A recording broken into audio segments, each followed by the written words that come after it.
قبل مباراة الأهلي والوداد حابين نتكلم شوية عن ازاي الأهلي ممكن يتعامل مع نادي الوداد.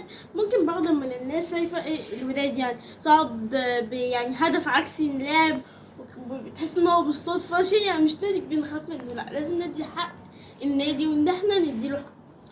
هي الفكرة في ايه؟ ان هم عندهم راس حربة قوية جدا اسمها سامبو. راس الحربة دي بتلعب برجلها بيمينها براسها، بتلعب تقريبا بكل منطقة من مناطق جسدها، بتعرف تعمل كل حاجة في الكورة.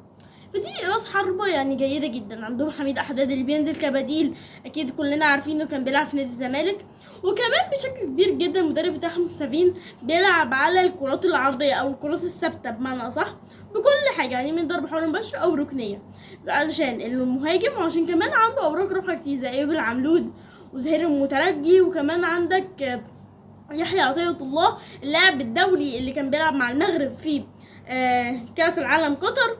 فطبعا هو عنده أوراق رابحة كتير وناجم، من أكتر اللعيبة اللي بتقدر وهي كرة ماشية ترفع الأوفر، ده شيء مش عندنا في الدوري المحلي. فأنا شايفة إن هم عندهم أوراق رابحة كتير جدا، ولو قعدنا من هنا لبكرة هنقول على الأوراق الرابحة. لكن في حاجات برضو سلبية، إن نادي الوداد مع المدرب ده مدرب سمين هو مبيعرفش يدافع بأحسن حاجة، في ثغرة في الوسط وفي ثغرة في الدفاع. إن هو اللاعب يعني انت لو جبت لاعب وخليته يمشي كده هتلاقي قلب الدفاع بيجي معاه، فهو لو جه معاه خلاص انت عندك يعني فرصة كبيرة جدا انك تخترق الدفاع. وعنده مشكلة كمان مع عنده مشكلة مع الهجمات المرتدة، السرعات، اللعيبة مش سريعة جدا في الارتداد لكن سريعة في ان هي تهاجم. وعشان كده احنا كلنا عارفين ادم هم بيلعبوا على ارض مصر، على ارض الاهلي بمعنى صح، هم مش هيلعبوا على الهجمات، هم هيلعبوا على الهجمة المرتدة. فنتمنى الاهلي يتوفق في المباراة دي.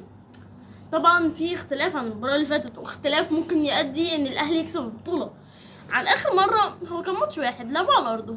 تاني اختلاف ايه هو؟ ان المدرب المرة اللي فاتت كان الركراكي مدرب المغرب، طبعا هو مشي لان المغرب استدعته وبقى هو المدرب المغربي. حاليا عندهم مدرب اسمه سيفين، عندهم 5 مدربين في دوري الابطال ده، وهو هداف دوري ابطال افريقيا هو اللاعب بتاعهم سامبو. فنتمنى التوفيق للنادي الاهلي. يعني انا كنت حبيت اشرح اوراق نادي الوداد السلبيه او الايجابيه. احنا كلنا عارفين الاهلي الشحات وكهربا وبرستا وكل الناس دي عارفينها. احنا كاهلاوي او زملكاوي احنا عارفين كل حاجه عن النادي الاهلي، من اوراق اللي هي ممكن تخليه ياخد المباراه او اوراقه السلبيه او اي حاجه فيه. فانا حبيت اشرح نادي الوداد اللي ممكن اغلبيتنا ما كناش بنتفرج على ماتشات. بس كده، احب اقابلكم في الفيديو اللي بعد ماتش الاهلي والوداد مباشره.